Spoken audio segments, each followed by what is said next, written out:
வருகிற 15ஆம் தேதி முதல் SBI வங்கி பல்வேறு மாற்றங்களை செய்துள்ளதோடு இலவச சேவைக்கு கட்டணங்களையும் அறிவித்திருக்கிறது. பாரத ஸ்டேட் வங்கி என்று அழைக்கப்படும் SBI வங்கி தனது வாடிக்கையாளர்களுக்கு பிப்ரவரி 15ஆம் தேதி முதல் அமலுக்கு வரும் வகையில் சில முக்கியமான கட்டண மாற்றங்களை அறிவித்திருக்கிறது. இதுவரை SBIயின் அதிகாரப்பூர்வ செயலியான யோனோ மற்றும் இன்டர்நெட் பேங்கிங் மற்றும் மொபைல் பேங்கிங் மூலமாக செய்யப்படும் IMPS என்று அழைக்கப்படும் உடனடி பண பரிமாற்றம் செய்யும் வசதி இலவசமாக இருந்தது. ஆனால் பிப்ரவரி 15ஆம் தேதிக்கு மேல் இந்த வகையில் 25,000 ரூபாய்க்கு மேல் பணம் அனுப்பினால் கட்டணம் வசூலிக்கப்படும் என்று அறிவிக்கப்பட்டிருக்கிறது.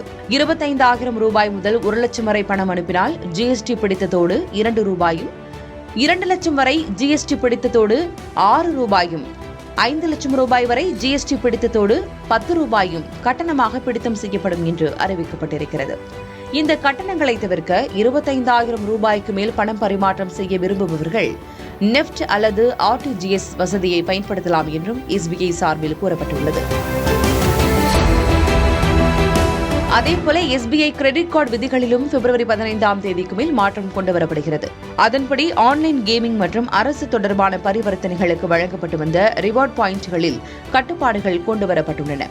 மேலும் விமான நிலைய அணுகல் வசதிக்கான தகுதி வரம்புகளிலும் மாற்றம் கொண்டுவரப்பட்டிருக்கிறது. பிப்ரவரி 1 தாக்கல் செய்யப்பட்ட மத்திய பட்ஜெட்டில் நிதித்துறை சார்ந்த பல்வேறு அறிவிப்புகள் வெளியிடப்பட்டன. மேலும் வங்கிகளில் உரிமை கோராத சொத்துகள் மற்றும் வங்கி வைப்புத் தொகைகளை அவற்றின் உரிமையாளர்களிடம் சேர்க்க அரசு தனியே நிதி ஒதுக்கீடு செய்தது. இதனைத் தொடர்ந்து இந்திய ரிசர்வ் வங்கியும் வங்கிகள் நீண்ட நாட்களாக செயல்படாமல் இருக்கும் கணக்குகளை வகைப்படுத்தி செயல்படாத நிலையில் உள்ள கணக்கில் உள்ள பணத்தை கல்வி மற்றும் விழிப்புணர்வு நிதிக்கு மாற்றப்பட வேண்டும் என்று வங்கிகளுக்கு சுற்றறிக்கை அனுப்பியது.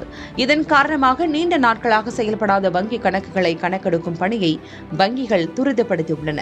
இதனால் நீண்ட நாட்களாக பயன்படுத்தாமல் இருக்கும் வங்கி கணக்குகள் விரைவில் மூடப்படும் நிலை உருவாகியுள்ளது. எனவே பிப்ரவரி 15ஆம் தேதி முதல் படிப்படியாக உபயோகத்தில் இல்லாத வங்கி கணக்குகள் மூடப்படும் என்றும் எதிர்பார்ப்பு ஏற்பட்டிருக்கிறது.